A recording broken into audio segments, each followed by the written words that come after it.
Si Sir Nodge with the same vision ng Ateneo and PYD.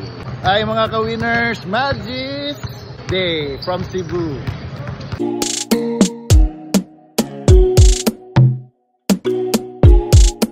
Anong exchange program kaya meron ng Ateneo Cebu?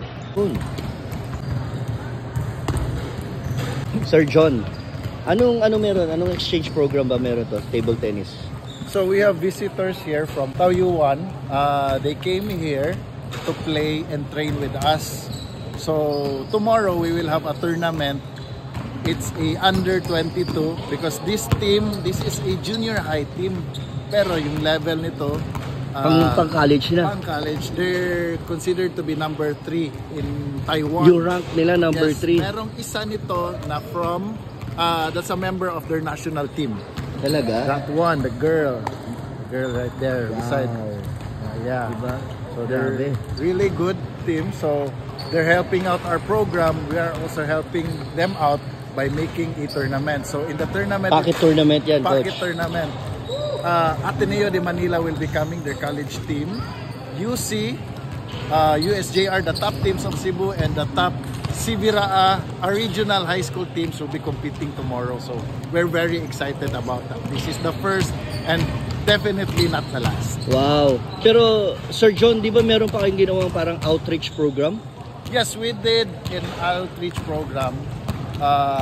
When they arrived, together with our team, the Magis Eagles table tennis team and the Taiwan team, we invited the Mandaue City grassroots program. So what we did is our players acted as the coaches, and they played with the public school players, hoping to inspire them to continue playing table tennis.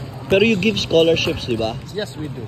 So, paano ba mechanics usually, Usually, it's an identification process by our coach. We identify student athletes from other schools, primarily the public schools, because we want to give that opportunity not only... A chance. Yes, a chance for them to be able to study in a private school. Most especially Sacred Heart School, Ateneo de Cebu. Yun, maraming salamat Sir Nodge, Sir John, maraming salamat. Yung tinatawag nating touching hearts, changing lives. Maraming salamat, ka-winners. 15 years old. No. May na-notice ako grabe disiplina ng players ng Taiwan. Coach, ano ba masasabi mo doon?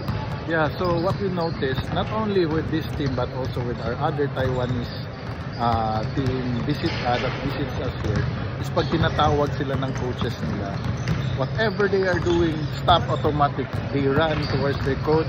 They listen kagad, di ba? Yeah, their coaches don't need to shout and scream, hey, come here.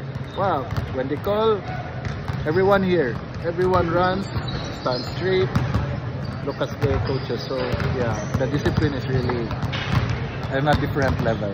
Yun ang sinasabi ko, focus and discipline, yan ang pinaka-importante. So panoorin natin kung ano yung practices nila. Rank number 5 girls category sa country nila sa Taiwan. Nice. Ayan yung coach ng Taiwan, talaga nandun lang sa background. Nabigay na niya yung instruction sa mga players kaya time to execute.